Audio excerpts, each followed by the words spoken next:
নমস্কার বন্ধুরা, আমি তোমাদের তিলক স্যার।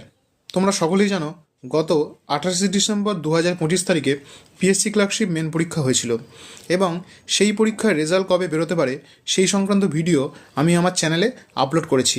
এবং সেই ভিডিওতে তোমরা অনেকেই কমেন্টে প্রশ্ন করেছো যে স্যার, পিএসসি ক্লার্কশিপ পরীক্ষার প্রিলি এবং মেন নিয়ে ওভারঅল কাট অফ কত যেতে পারে।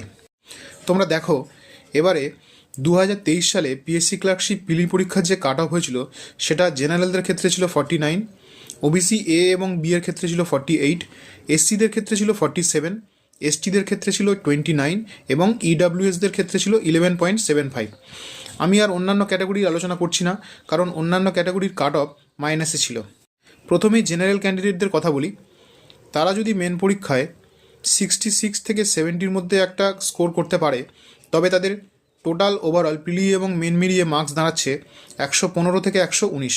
অর্থাৎ তারা ধরে নিতে পারে তাদের প্রেফারেন্স অনুযায়ী তারা অবশ্যই সেক্রেটারিয়েট হোক বা ডিরেক্টরেট হোক বা রিজনাল হোক, যে কোনো একটা পোস্ট পাবে। এসসি ক্যান্ডিডেটদের ক্ষেত্রে বন্ধুরা প্রিলিতে মার্কস ছিল 47।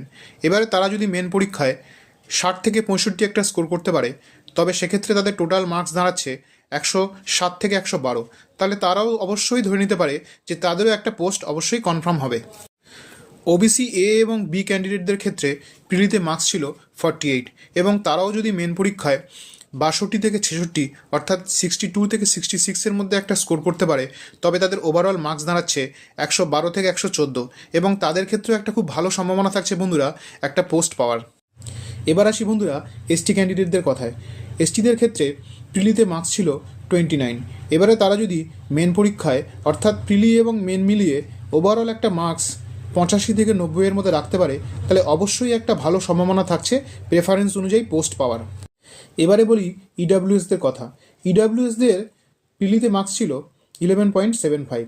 এবারে যদি তারা প্রিলি এবং মেন মিলিয়ে একটা ওভারঅল মার্কস 60 থেকে 65-র মধ্যে রাখতে পারে, তাহলে অবশ্যই তারা প্রেফারেন্স অনুযায়ী একটি পোস্ট পাবেই।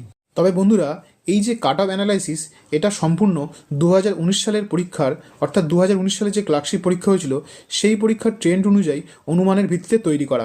তাই বন্ধুরা, তোমরা একদম টেনশন করবে না এবং আমি যেরকম আলোচনা করলাম তোমাদের স্কোর যদি সেরকম থাকে তাহলে অবশ্যই তোমরা টাইপ প্র্যাকটিস করতে থাকো এবং এক্সাম রিলেটেড এরকম গুরুত্বপূর্ণ তথ্য পেতে আমার এই চ্যানেলটিকে লাইক, শেয়ার এবং সাবস্ক্রাইব অবশ্যই করে দিও। ধন্যবাদ।